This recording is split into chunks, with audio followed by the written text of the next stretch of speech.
Dave Crenshaw, The Myth of Multitasking, How Doing It All Gets Nothing Done. How many different apps do you have open on your phone right now? How many tabs on your internet browser? And how many different email threads and Facebook messages? If you're like most people, you probably have a lot of each of these. Too many, in fact. The myth of multitasking has seeped into every aspect of our lives, not only in terms of how we communicate, but also the way we work and live the rest of our day-to-day lives. And multitasking might be a bigger problem than you think. Not only is splitting our time into fragments not helpful or efficient, it is actually counterproductive. Blink number 1. There's no such thing as multitasking, only active and passive switch tasking. These days, with more ways than ever to be connected and communicate with one another, it can feel like there's an endless supply of tasks that demand to be juggled all at once. Appropriately enough, the traditional way of dealing with multiple tasks at once was to multitask. But here's the thing, multitasking is a lie.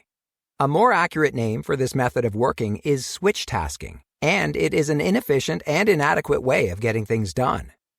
The human brain is an impressive thing to behold, but it doesn't perform well when you attempt to focus on more than one thing at a time.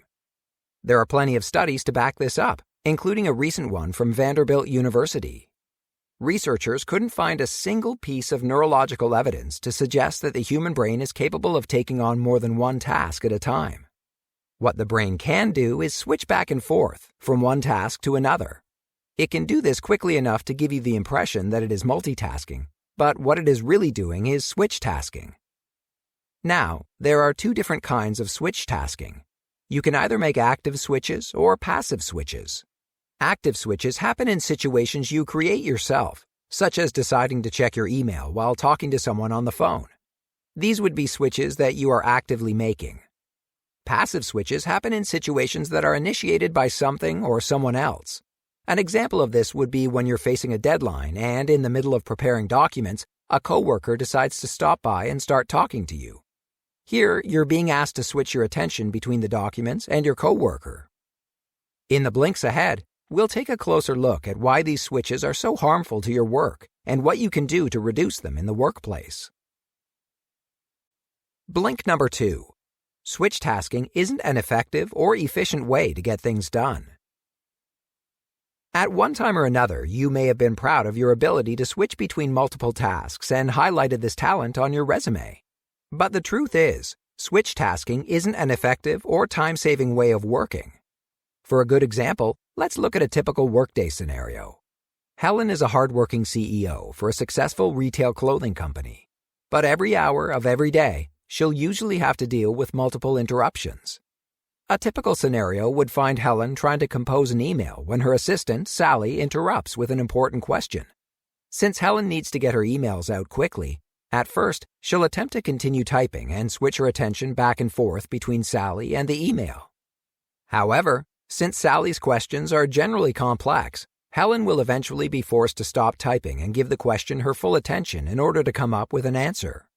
Once she gives Sally an answer, Helen can switch back to the email, but it is important to recognize that it will take her a few minutes before she can get back to the level of focus she had previously. This is why switching between tasks is ultimately inefficient and a waste of time, because whether you are making active or passive switches, you will inevitably need to stop one train of thought to start another. When Helen realized she couldn't give her email or Sally's question the attention they each required and deserved, she had to stop what she was doing. And no matter what, switching takes extra time to focus on the new task and then refocus on the old task, both of which eat up valuable time from the day. You're probably wondering, how can I avoid switching? Aren't these interruptions just a fact of life? In the blinks ahead, we'll find out how you can minimize the amount of switching in your day and maximize the efficiency of your work. Blink number 3. Avoid interruptions by making yourself available to employees and coworkers at regularly scheduled times. Let's say you're the busy CEO of a successful company. What steps could you take to reduce interruptions and minimize switches? One of the most common reasons for someone to come knocking on your door is that they don't know when they'll be able to get your attention otherwise. The solution here is to set a schedule of recurring meetings with the coworkers who need your input the most. This way, they'll know that they can save their questions until the next scheduled meeting and will get their answer soon enough. And since they won't have to knock on your door, you'll get uninterrupted time to focus on your work between these meetings. For our beleaguered CEO, Helen, once she set up a daily meeting with Sally at 10 a.m. every morning, she no longer had to hear Sally knock on her door a dozen times every day. Another way to keep interruptions at bay is to set a regular period when your office door is open to any employees who may need your help. Most stores aren't open 24/7, and that works out just fine because customers are well aware of when they can show up to get what they need. The same concept can work for your office. Set up regular office hours during which anyone can show up to ask questions or get the clarifications they need. Be clear about these times by posting the hours on your door and sending a mass email to everyone in your company or organization. You can also take a similar step to take care of those annoying phone calls. Leave an outgoing message on your voicemail that tells callers when they can expect to get in touch with you.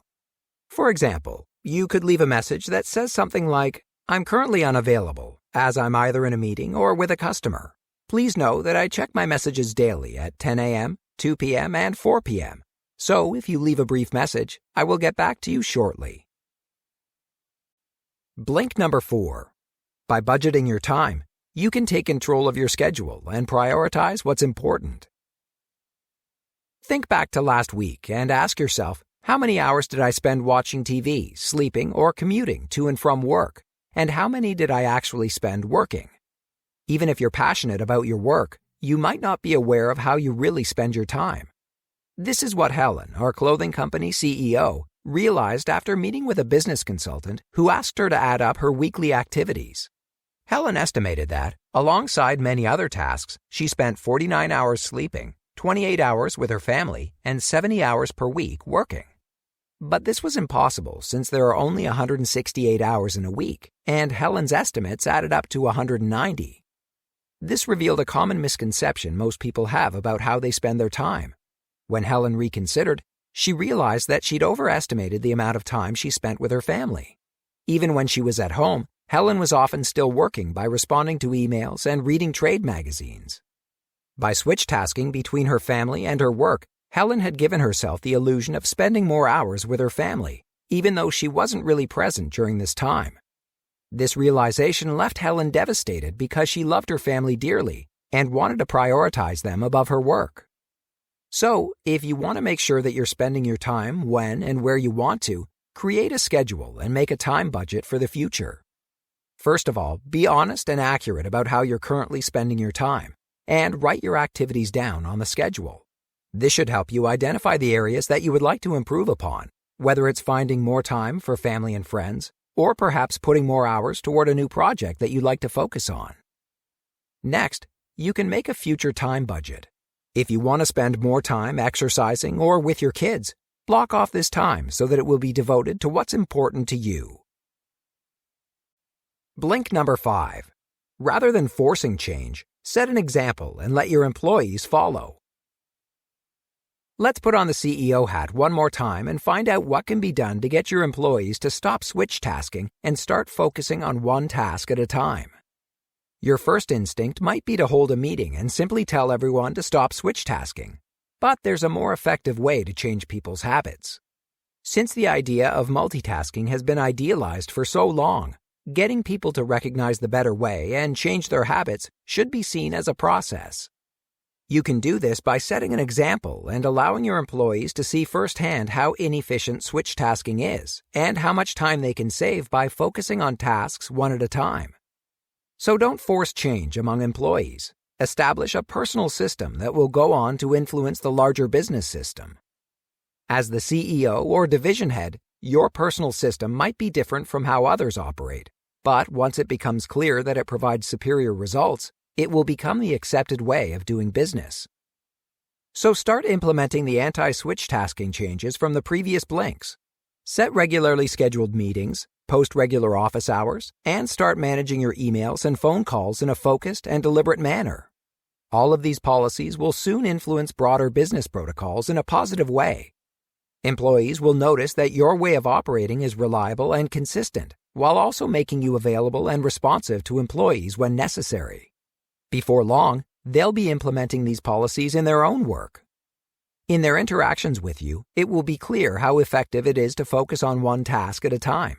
And when they inevitably begin to adopt this approach themselves, it will be even more effective because it wasn't forced upon them and they made the choice to do so themselves. Once this happens, you'll have a highly efficient business on your hands. You've just heard our blinks to The Myth of Multitasking by Dave Crenshaw. The key message of this book is that it is time to close the book on multitasking. This flawed notion of being able to do everything at once has been a drain on workplaces for far too long. The fact of the matter is that dividing our attention among more than one task at a time is simply impossible. What we are really doing is switching back and forth between activities and tasks and, as a result, are spending more time getting less done.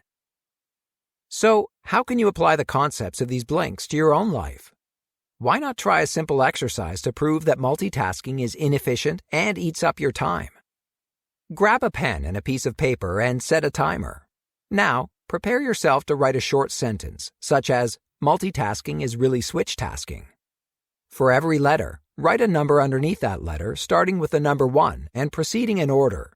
So, start the timer and write M, then write 1 underneath it, then write U, followed by a 2 underneath it, and so on until the end of the sentence.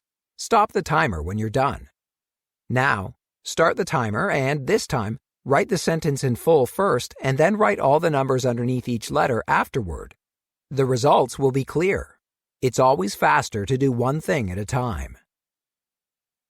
Got feedback? Send us an email at remember@blinkist.com.